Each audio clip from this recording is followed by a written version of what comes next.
Chapter 8, Baffling. The night was too dark.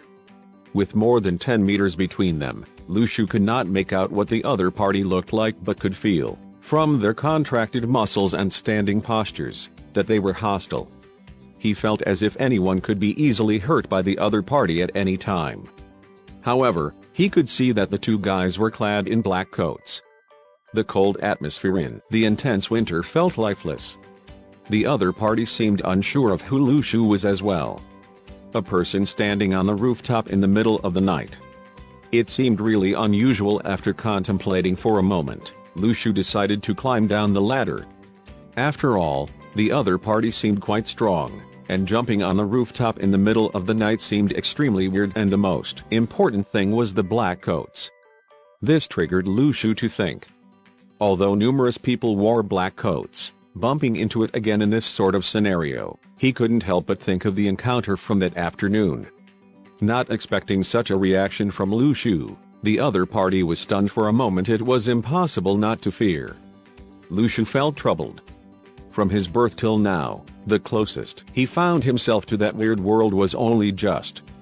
If you were to point out what was different about Lu Shu now, that would be the system in his brain, trees in his palms, the fire in his veins, and the map in his chest. To complicate things further, his consumption of the refresher fruit also had an effect on him. Apart from all these, however, he had no battling experience at all. All these numerous new changes might sound intimidating at first, but if he really had to fight, he was 100% an unprepared candidate. Fighting with confidence did not exist in Lu Shu's mind, and the logical action would be to run when you can't match the opponent. Who knew what happened to the performer in the backstage this afternoon? Lu Shu did not want to end up in that predicament. He wasn't a hero, nor was he like any other hot-blooded teenager who possessed thoughts of being a superhero. He was just an average high school student who wanted to discover what the world had to offer him from somewhere safe. Lu Shu still wanted to discover the secrets of his body and wanted to look after Lu Xiaoyu till she was able to be independent, just like how an older brother would take care of his sister. To nurture her and watch her grow, he felt rather emotional while thinking of it. Lu Xiaoyu never acknowledged that they were siblings, even though she gave herself the surname Lu when coming up with her name. That was why Lu Shu could not meet with any mishap tonight. He still had much to do in life. He held onto a bamboo crate as he climbed down the roof slowly. Looking at the two guys staring at him, he shook his head. The other party grew suspicious, wondering what that action meant. Lu Shu felt annoyed and thought, "You guys better go quickly. I feel rather anxious with you guys here watching me." He pointed towards their original direction of travel, trying to tell them that he had cleared the path for them. At this point, Lu Shu was prepared to flee immediately as he had no idea who they were.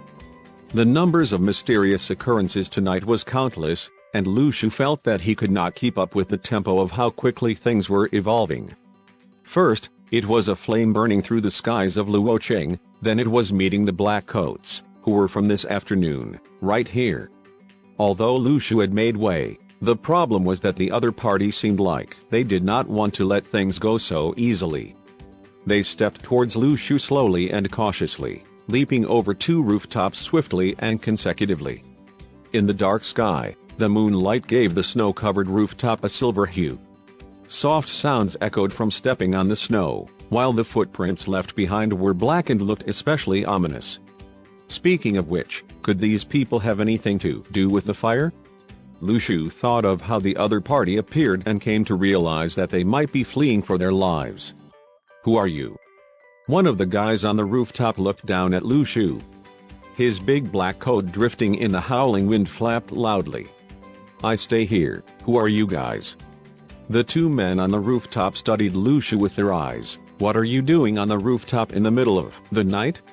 "It's snowing." Collecting dried radishes, Lu Shu raised the bamboo crate in his arms and swept the residual snow on top of the crate. There were indeed dried radishes in the crate. The two guys on the roof looked at each other. He really came up to collect dried radishes? He only remembered to collect them after the huge snow had stopped? Is he an idiot? "Go home, it's not safe here," one of them said on the rooftop. Lu Shu thought to himself, "You guys are the reason it's unsafe here." He acknowledged them and took out his key to return home. Only when he opened his door with his key did he suddenly feel the stress in his head subside. Only now did the other party believe there was nothing suspicious about him. Lu Shu closed the door behind him, panting. This world was indeed strange. He had some worry previously. What if whatever supernatural incident that happened to him could be detected? What was he to do? He had this worry as he had sensed something towards the direction of the fire that was especially strange. It was not just a thought, but a feeling.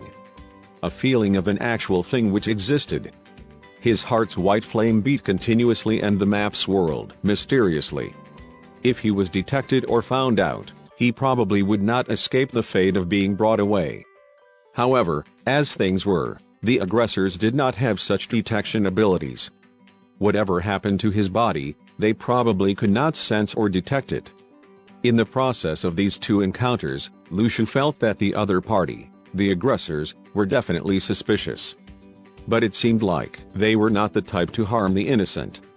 Through the entire process, at least, the aggressors did not resort to any violent means. Lu Shu laid on his sofa, pondering. What exactly was it like in this world?